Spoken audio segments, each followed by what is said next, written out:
Hey everyone, Tom here with another video. Today we're going to be talking about the latest stock market news that's moving the markets right now. We'll also be taking a look at our technical analysis levels together for the S&P 500, NASDAQ, dollar index, Bitcoin, gold, silver, and more to try to find out what's happening next. But for the last 24 hours, and in fact the last 2 weeks, it's all been about pot stocks. So is there more left in these or isn't there? Let's take a look together right now. Stay tuned.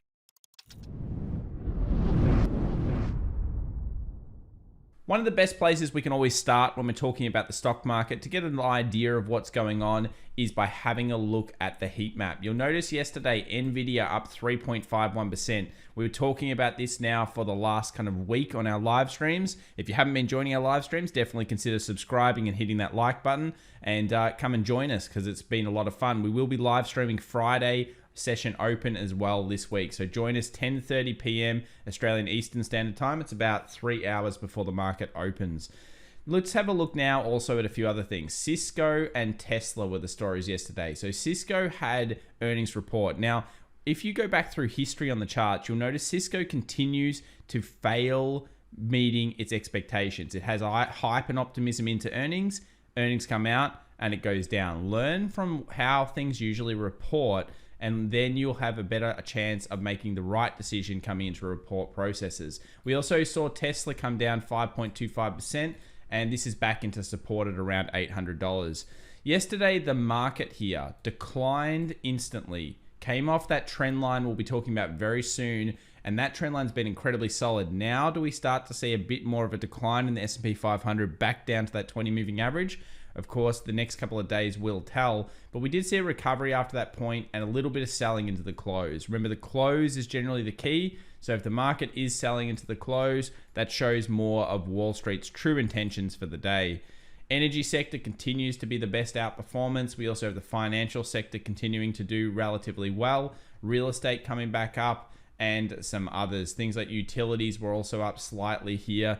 And utilities generally only goes up if people are starting to hedge positions. So utilities is generally more of a end of bull cycle kind of thing. Just remember, if you do start to see that running heavily, it can, and the market's still high, it can mean to some kind of correction coming. So the last 24 hours, the last 2 weeks has all been about pot stocks. And now it looks like Reddit's on pot stocks heavily. People are moving. Sundial, SNDL has been one that a lot of people have been trading. But for me, it's all been about Tilray. And Tilray has done amazingly well. But I will caution everyone into this craze. Again, marijuana stocks do really well over time, as in they go crazy when they go crazy, and then they tend to dump. So have a look at the old charts for things like Tilray and others, ACB, etc. And you can see what can happen if you get the timing wrong.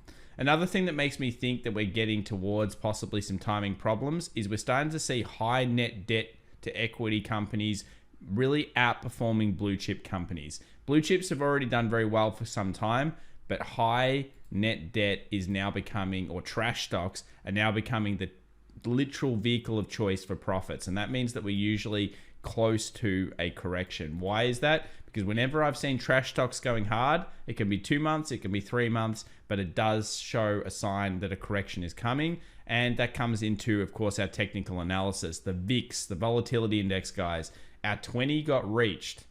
The great support, the literal hold the wall, HODOR area. 20 just continues to hold the VIX or volatility index. We see it moved up yesterday. It went as high as 23.9, ended with a 22. This was coupled, of course, with that shock in the market where it did decline early session. And I do believe that this is always the line where we're going to probably find volatility come back into the market. As soon as we close underneath 20, things go back more to a normalized market. Right now, they certainly aren't, and we're above that zone. Dollar index, what's happening here? Well, we've seen the weekly come off, of course, that 20 moving average. We go down into the daily. We go down to the smaller time frames. What's happening? Very sharp decline here from non-farm payrolls last week.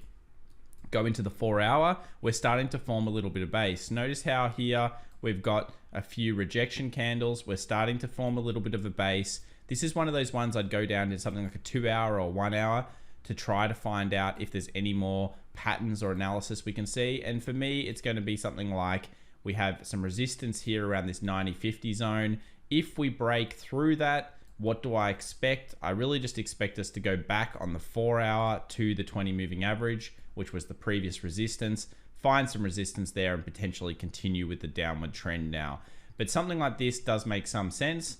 And this would also lean into a lot of the ideas that we have to do with the euro and other pairs or currencies at the moment. The dollar has declined quite strongly and usually needs a bit of a breather to come back up before its next move down. It's like that 2 steps down, 1 step back approach. Bitcoin also been on a massive run, couple of flash crashes yesterday. Let's go down to the 1 hour to show you what's been happening. We saw that flash. That was followed by actually a further pullback. It came back to the roll reversal around this 44,000 and found some buying pressure. And look where it stopped here, guys. Literally right on previous support, becoming resistance around that 45,000. If it breaks through here again, where do we go? We go back to 46. And then, of course, if it gets through there, we go back to these previous highs. And then we start to put pressure on getting towards the 50. But if it continues its decline here, I could see a lot of what was put on recently kind of getting wiped out and us to go back down to the 42,000 and find support there, previous highs before the breakout. This was an incredible breakout and a lot of money is moving out of Bitcoin right now and into the altcoins. So just remember that's something that we need to consider. Bitcoin often has a run, has a decline while it consolidates, money comes out, goes into the altcoins, and then Bitcoin has its next run. I wouldn't be too concerned about it, but that's certainly something that is happening. Let's have a look at the daily here on gold. Things continue to kind of like sledge higher slowly. We see the 20 moving average here holding it down, and the 50's held it recently. So a break of this high signals back to the 1870 for us. We go down to something like the 4 hour, guys. We have a look here. Look at these moving averages just holding this little beastie up. Lots of wick rejections, which shows us that there's accumulation in the markets at these levels. And things are looking okay for gold. We get a break of this high again.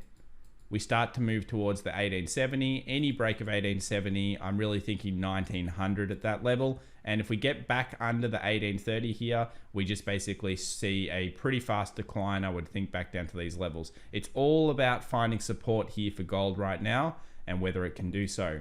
Silver, a little bit different. So silver actually has a bad shooting star style candle on it, followed by another bearish candle. But if we go into the 4 hour, what are we seeing? Not really great stuff. I would have hoped that silver would have held above the 27, and it is above the 27 at the time of this recording. Basically, this is the point that you do not want to see silver get underneath and hold underneath for too long. Any movement here is going to be good.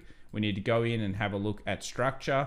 Like platinum just continuously goes up. We'll have a look at that in a minute. But these kind of candles here, we need to get back above those. For any silver bulls, we cannot have it too long underneath this 2710 area. And if it continues to hold under here, I would say we're going back into the 26s, possibly low 26s. For now, silver's pretty muddied. I'm going to look at things like gold to give us a bit more direction and then follow silver, if that's my choice, through that time. You'll know that I'm a bit more bullish on silver as a percentage than gold over the next kind of medium term. Platinum's breakout was really amazing. This was a sick level. I love this level so much, guys. This is so good.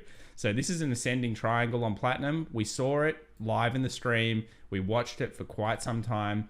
And basically, this was the extrapolation of what we expected. It's hit the take profit target.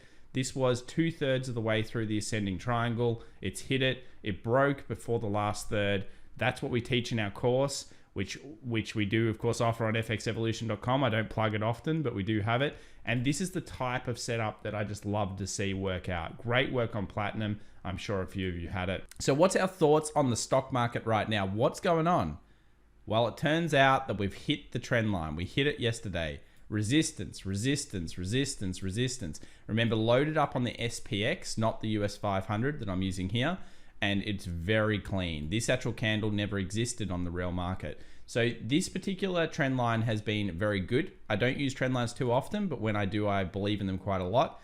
And this particular pullback here should come down to the 20 moving average. Remember, we have a huge amount of supports on the 20 moving average previously. So I think this could be the beginning of a little bit of a decline here. Possibly the 3860 is all we get. Previous resistances become support, but it does look like we're starting to see a little bit of movement in the markets. Check out this. That was actually a long leg doji yesterday, which shows indecision at these levels. We go down to the 1 hour and you'll see that the pull up was very severe, but it went straight into these two moving averages, the 50 and the 20, and now it's finding some resistance, and the potential is here we go up and then we start to come down. Any clear below this point here now is going to trigger further selling pressure as well. And I'd say it's going to be pretty wild if it does get through there. As soon as this correction comes in, it might look like a big candle. The bigger it is, the more chance actually we have of a big reversal back up, because whenever you see like if you see like a 5% down candle, not that we're going to get one, but if you ever do,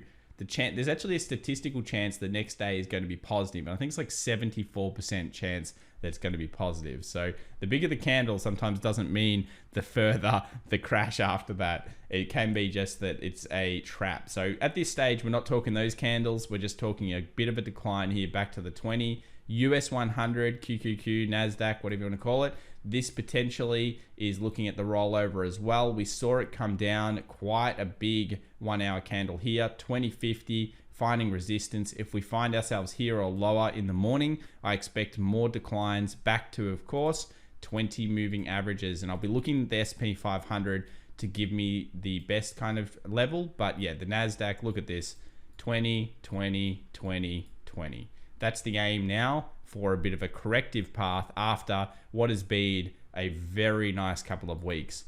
If you haven't already, definitely consider following us on TradingView. I'm posting little snippets here about currencies, commodities, stocks, Bitcoin, everything. So definitely follow us. We're already up to 460 followers thanks to you guys' support. And we will be again live streaming Friday, 10:30 p.m. Australian Eastern Standard Time. I'll announce it and set it scheduled in the channel. So if you enjoy this stuff, make sure you subscribe, hit that like button, guys, and we'll see you soon in another live stream or another video. Bye for now.